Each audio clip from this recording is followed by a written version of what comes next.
meditates and loves himself. Smeagol's life is a sad story.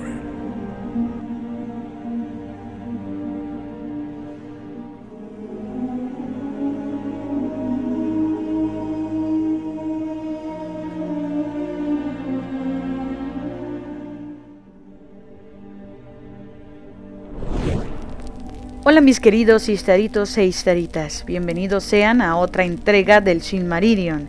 Yo soy la señorita History y si aún no me conoces, que espero que ya lo hayas hecho, prepárate para una de las mejores batallas de todo el Silmarillion.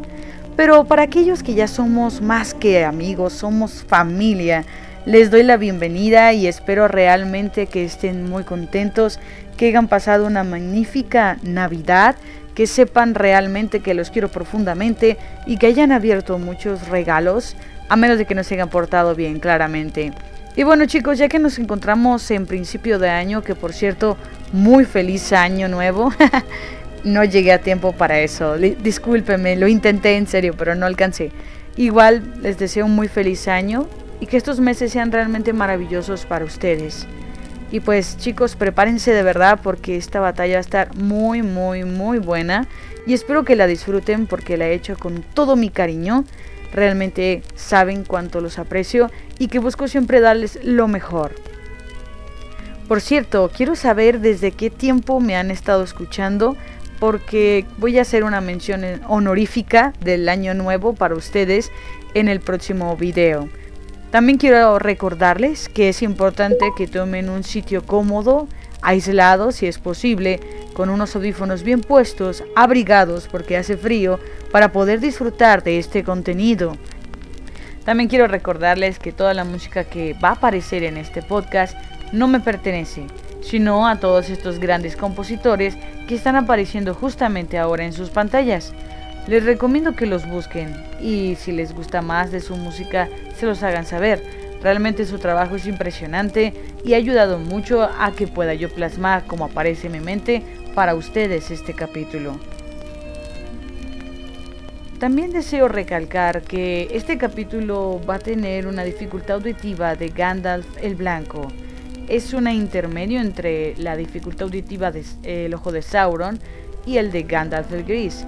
A lo que quiero llegar es que te vas a encontrar con momentos en los cuales tus oídos quizá quieran correr y otros momentos en los que se sientan muy cómodos.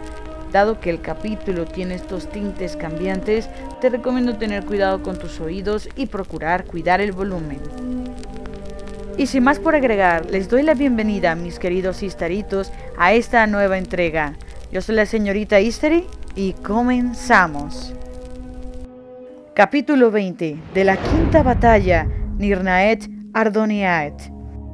Se dice que Beren y Lúthien volvieron a la parte septentrional de la Tierra Media y moraron allí juntos por un tiempo, como hombre y mujer, y adoptaron nuevamente la forma mortal que habían tenido en Doriath. Quienes los vieron sintieron a la vez alegría y miedo, y Lúthien fue a Menegroth y curó el invierno de Thingol tocándolo con la mano. Pero Melian le miró los ojos y leyó el destino que en ellos tenía escrito, porque sabía que una separación más allá del fin del mundo se interponía entre ellas y no hubo dolor de pérdida más hondo que el dolor de Melian la Maya en aquel momento. Entonces Beren y Lúthien se marcharon solos sin temor a pasar hambre o sed y fueron más allá del río Gelion a Osiriath y vivieron allí en Tol Galen, la Isla Verde, en medio del Andurant, hasta que no hubo más noticias acerca de ellos. Los Eldar llamaron luego a ese país Dorfir Inginar, la tierra de los muertos que viven. Y allí nació Dior Aranel, el hermoso, que fue luego conocido como Dior Elúhirl, el heredero de Thingol. Ningún hombre mortal volvió a hablar con Beren, hijo de Barahir, y nadie vio a Beren o a Lúthien abandonar el mundo, ni supo dónde reposaron por última vez. En aquellos días se animó el corazón de Maedhros, hijo de Fëanor, al advertir que Morgoth no era inatacable, porque los hechos de Beren y Lúthien se cantaron en muchos cantos por toda Beleriand. Sin embargo, Morgoth los destruiría a todos uno por uno si no llegaban a unirse otra vez en una nueva alianza y un consejo común. Y Maedhros puso en marcha los planes con que se acrecentaría la fortuna de los Eldar, y que hoy se conocen como la Unión de Maedhros. Pero el juramento de Fëanor y las malas acciones que había obrado dañaron los designios de Maedhros, y no tuvo toda la ayuda esperada. Orodred no se marcharía por indicación de hijo alguno de Fëanor, a causa de la conducta de Celengor y Curunfin, y los elfos de Nargothrond confiaban todavía en poder defender la fortaleza oculta por medio del secreto y el ocultamiento. Desde allí acudió tan solo una pequeña compañía que seguía a Windor, hijo de Gilin, un príncipe muy valiente, y en contra de la voluntad de Orodred fue a la guerra del norte, porque lamentaba la pérdida de su hermano Gelmir en la Dagor Bragolash. Adoptaron la insignia de la casa de Fingolfin y marcharon tras los estandartes de Fingon, y nunca regresaron, salvo uno. De Doriath tuvieron escasa ayuda, porque Maedhros y sus hermanos, obligados por el juramento, habían enviado mensajeros con altivas palabras exigiendo a Thingol la entrega del Silmaril, o la enemistad. Melen aconsejó ceder, pero las palabras de los hijos de Fëanor eran orgullosas y amenazantes, y Thingol se enfadó mucho pensando en la angustia de Lúthien y en la sangre de Beren con que la joya había sido ganada, a pesar de la malicia de Celengor y Curunfin. Y toda vez que contemplaba el Silmaril, mayor deseo tenía de guardarlo para siempre, porque tal era el poder de la joya. Por tanto, despidió a los mensajeros con palabras de desprecio. Maedhros no dio respuesta, porque por entonces había empezado a concebir la alianza y la unión de los elfos. Pero Celengor y Curunfir juraron abiertamente dar muerte a Thingol y destruir a su pueblo si volvían victoriosos de la guerra y la joya no les era devuelta de buen grado.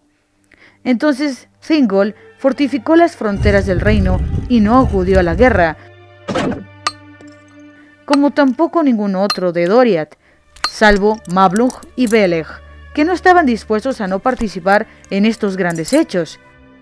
A ellos Thingol los autorizó a ir, con tal de que no sirvieran a los hijos de Fëanor, y ellos se unieron a la hueste de Fingon.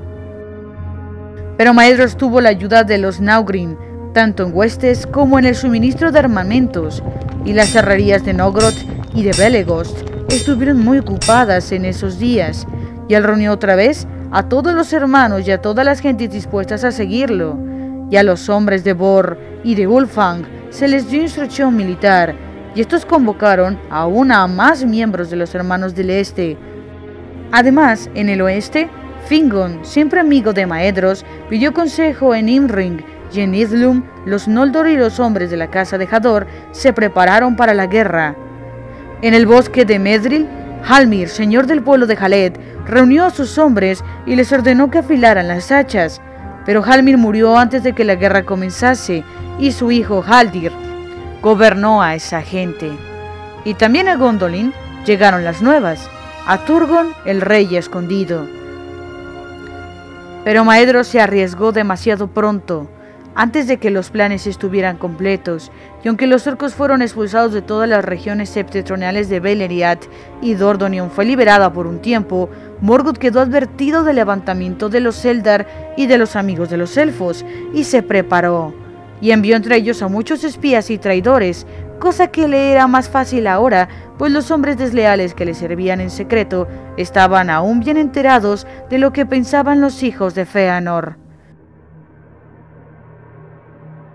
Por fin Maedhros, después de haber reunido todas las fuerzas de elfos y hombres y enanos, que le fue posible, decidió atacar a Akbat desde el este y desde el oeste, y se propuso marchar con los estandartes desplegados sobre Anfauglit. Pero cuando consiguiera hacer salir, como esperaba, a los ejércitos de Morgoth, Fingon avanzaría por los pasos de Idlum. De este modo, pensaban atrapar a las fuerzas de Morgoth entre el yunque y el martillo, y aniquilarla, y la señal para hacerlo sería la luz de un fanal en Dordonion. El día señalado, una mañana de pleno verano, las trompetas de los Eldar saludaron la salida del sol, y en el oriente se izó el estandarte de los hijos de Fëanor. y en el oeste el estandarte de Fingon, rey supremo de los Noldor. Entonces Fingon miró desde los muros de Eithel Sirion y el ejército estaba en orden de batalla en los valles y los bosques al este de Ered Bedril, perfectamente oculto a los ojos del enemigo, aunque él sabía que era muy numeroso, porque allí se habían reunido todos los Noldor de Illum, junto con los elfos de las Falas y la compañía de Windor, venida de Nargothrond, y había también una gran fuerza de hombres. A la derecha estaban las huestes de Dor-Lomin y todo el valor de Húrin y de su hermano Huor, y a ellos se había sumado Haldir de Bedril, con muchos hombres de los bosques. Entonces Fingon miró hacia Tarangorodrim, y había una nube oscura alrededor, y un humo negro ascendía, y supo que la ira de Morgoth había despertado, y que él había aceptado el reto. Una sombra de duda cubrió el corazón de Fingon, y miró hacia el este, intentando ver con vista élfica el polvo de Anfaulit, que se levantaba bajo las huestes de Maedhros. No sabía que la marcha de Maedhros había sido impedida por la astucia de Uldor el maldecido, que lo engañó con falsas advertencias de ataque desde Akbat. Pero cundió entonces un grito que avanzó con el viento desde el sur del valle en valle, y los elfos y los hombres alzaron sus voces con asombro y alegría, porque aunque nadie lo había llamado y nadie lo esperaba, Turgon había abierto el cerco de Gondolin y avanzaba con un ejército de 10.000 soldados, con brillantes cotas de malla y largas espadas y lanzas como un bosque. Entonces cuando Fingon oyó desde lo lejos la gran trompeta de su hermano Turgon, la sombra se fue y a Fingon se le reanimó el corazón y gritó con voz fuerte: Utulie, Aure, Aija Eldarie, al Atanatari, Utulie, Aure, que significa el día ha llegado. Mirad, pueblos de los elfos y padres de los hombres, el día ha llegado.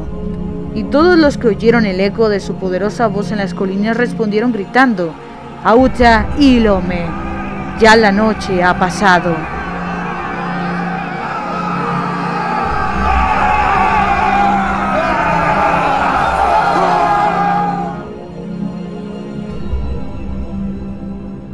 Ahora bien, Morgoth, que sabía mucho de lo que hacía y se proponía el enemigo, escogió esta hora y, confiando en que los sirvientes traidores podrían detener a Maedhros e impedir que los atacantes se uniesen, envió a Illum una fuerza grande en apariencia y, sin embargo, nada más que una parte de la que tiene aprontada. Y estaban vestidos con ropas pardas y no mostraban ningún acero desnudo, y de este modo ya habían avanzado mucho por las arenas de Anfaulit antes de que fueran vistos. Entonces los corazones de los Noldor se enardecieron y sus capitanes desearon atacar al enemigo en la llanura, pero Húrin se opuso y les pidió que se cuidaran de la astucia de Morgoth, que siempre aparentaba tener pocas fuerzas y un propósito que no era el verdadero. Y aunque no llegaba la señal de que Maedhros se acercaba y las huestes se ponían impacientes, Húrin les instó todavía a esperar y a dejar que los orcos se despedazaran entre ellos en el ataque a las colinas. Pero al capitán de Morgoth en el oeste se le había ordenado que hiciese salir prontamente a Fingon de las colinas por cualquier medio. Fue así que continuó avanzando hasta que el frente del ejército estuvo apostado delante de las corrientes del Sirion. Desde los muros de la fortaleza de Eithel Sirion hasta las bocas del Rivil en el Marhak de Seresh y las avanzadas de Fingon podían ver los ojos de los enemigos, pero no hubo respuesta al desafío del capitán, y la provocación de los orcos perdió firmeza cuando vieron los muros silenciosos y la amenaza oculta de las colinas. Entonces el capitán de Morgoth envió jinetes con señales de parlamento y cabalgaron hasta la obra exterior de la Varat Eithel.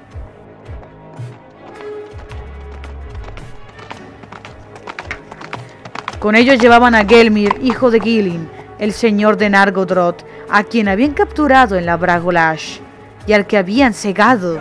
Entonces los heraldos de Akbat lo mostraron dando gritos: «Tenemos a otros como este en nuestra morada, pero tenéis que daros prisa si queréis encontrarlos, porque cuando regresemos haremos con ellos de este modo».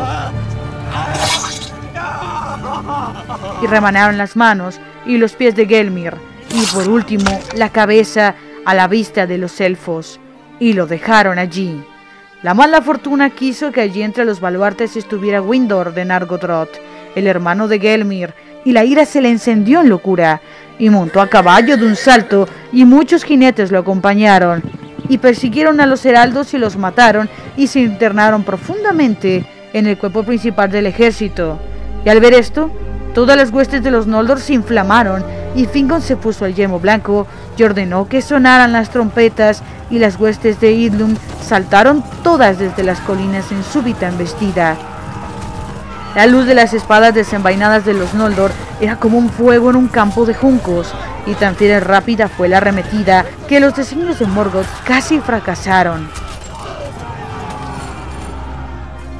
Antes de que pudiera fortalecerse, el ejército que había enviado al oeste fue barrido en el combate, y los estandartes de Fingon pasaron por Afaulit y fueron izados ante los muros de Akbat.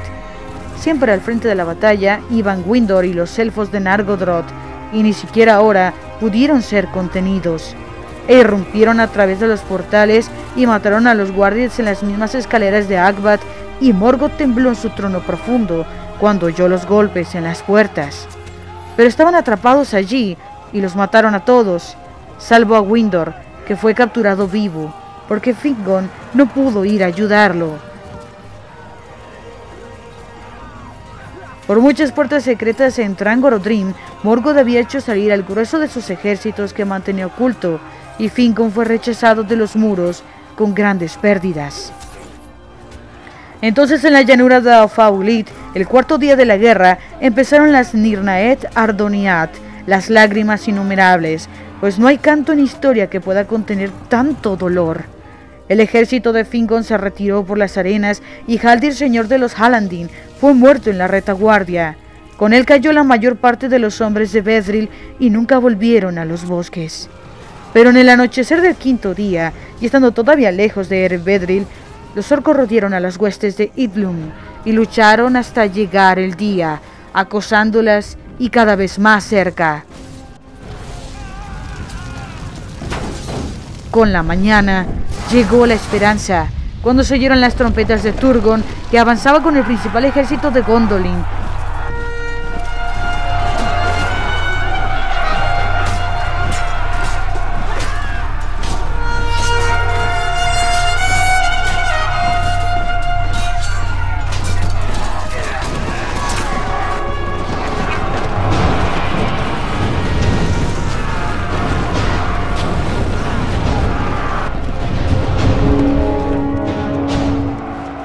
Porque habían estado apostados en el sur, montando guardia en el paso del Sirion, y Turgon evitó que la mayor parte de los suyos interviniera en la frenética embestida. Ahora se apresuraba a ir en ayuda de su hermano. Los Gondolindrim eran fuertes y estaban vestidos de cota de malla, y avanzaban en columnas resplandecientes como ríos de acero al sol. Entonces la falange de la guardia del rey irrumpió en las filas de los orcos, y Turgon se abrió paso con la espada para llegar junto a su hermano. Y se dice que el encuentro entre Turgon y Húrin, que estaba al lado de Fingon, fue dichoso en medio de la batalla. Entonces la esperanza renació en el corazón de los elfos, y en ese preciso instante, a la tercera hora de la mañana, se oyeron las trompetas de Maedhros, que venía por fin desde el este, y los estandartes de los hijos de Feanor atacaron al enemigo por la retaguardia.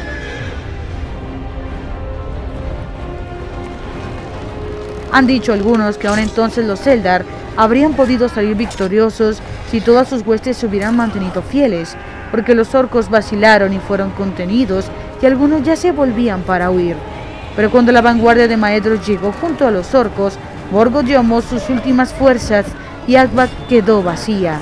Llegaron lobos y jinetes de lobos, y llegaron balrogs y dragones, y Glaurung, padre de los dragones. La fuerza y el terror del gran gusano eran ahora grandes, por cierto, y los elfos y los hombres se aminalaron delante de él. Y Glaurung se interpuso entre las huestes de Maedhros y de Fingon, y las separó.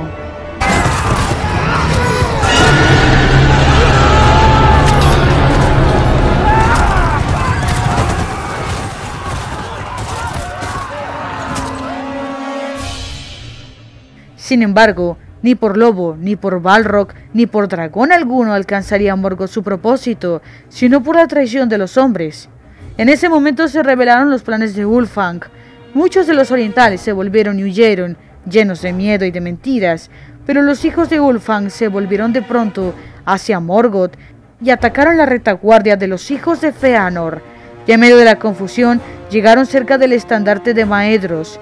No cosecharon la recompensa que Morgoth les prometiera, porque Maglor mató a Uldor el maldecido, la cabeza de la traición, y los hijos de Bor mataron a Ulfast y a Ulvart antes de morir ellos mismos. Pero como nuevas fuerzas del mal, llegaron hombres que Uldor había convocado y escondido en las colinas del este, y el ejército de Maedhros, atacado por 3 lados, se deshizo y se dispersó aquí y allí. Empero, el destino salvó a los hijos de Fëanor, pues aunque todos fueron heridos, no murió ninguno, porque se unieron y rodeados del resto de los Noldor y los Naugrin, se abrieron paso fuera de la batalla y escaparon lejos, hacia el monte Dolmet, en el este.